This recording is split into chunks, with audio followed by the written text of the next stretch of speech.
Sahabat yang dikasihi oleh Tuhan Yesus Kristus, mari sekarang ini kita berdoa.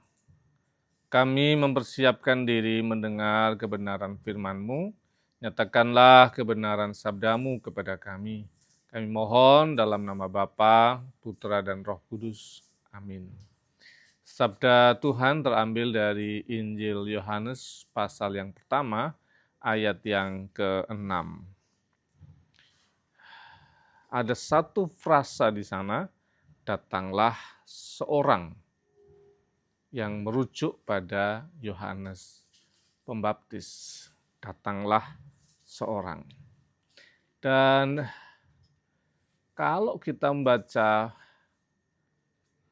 Injil Yohanes pasal yang pertama, itu keseluruhan bicara tentang firman yang menjadi manusia. Dan itu adalah Yesus Kristus. Sedangkan ini ayat yang ke-6 ada sisipan tentang Yohanes Pembaptis. Kita akan menemukan dua hal yang sangat penting berkaitan dengan relasi Yesus dan Yohanes. Firman. Kalau kemudian kita mencermati, sahabat boleh mencermati ayat yang pertama. Pada mulanya adalah firman. Dan kemudian ayat yang ke-6, datanglah seorang bernama Yohanes Pembaptis.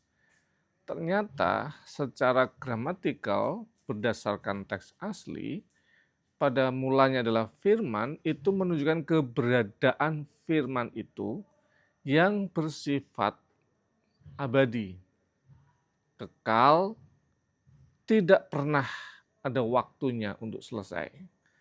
Dulu, sekarang, dan akan datang.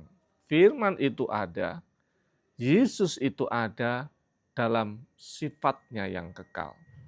Sedangkan datanglah seorang yang bernama Yohanes Pembaptis menunjukkan tentang kesementaraan hadir. Dia punya waktu yang terbatas dan itu menjadi kesempatan untuk menghayati hidup yang sementara waktu. Kebetulan hari ini saya melayani ibadah untuk pemakaman dan penghiburan. Dan teks ini menjadi bacaan kita yang memang kita pakai gitu ya. Kemudian dalam ibadah penghiburan, saya mencoba untuk mengusulkan kepada umat. Sementara waktu itu berapa lama? Apakah kita mudah dengan gampang cek kuota hidup yang kita miliki? Tentu tidak. Kalau pakai cek pulsa gampang. Pagar sekian bintang kita cari tahu, oh pulsa kita tinggal sekian hari habis dan seterusnya. Hidup kita nggak kelihatan. Sementara waktu, batasnya ternyata menit. Oh, nggak, detik. Semoga kita menghayati itu. Sehingga kalau kita masih hidup, kita menghirup udara nafas kita, hidup yang sementara sebatas nafas hari ini, saat ini. Terus kita mau ngapain dengan nafas kita? Untuk apa hidup ini?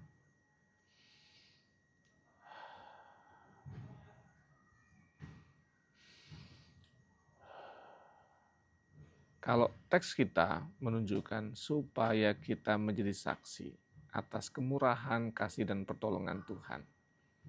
Menjadi pribadi yang gampang bersyukur dan menghitung berkat Tuhan, sehingga mudah mengucapkan syukur kepada Tuhan.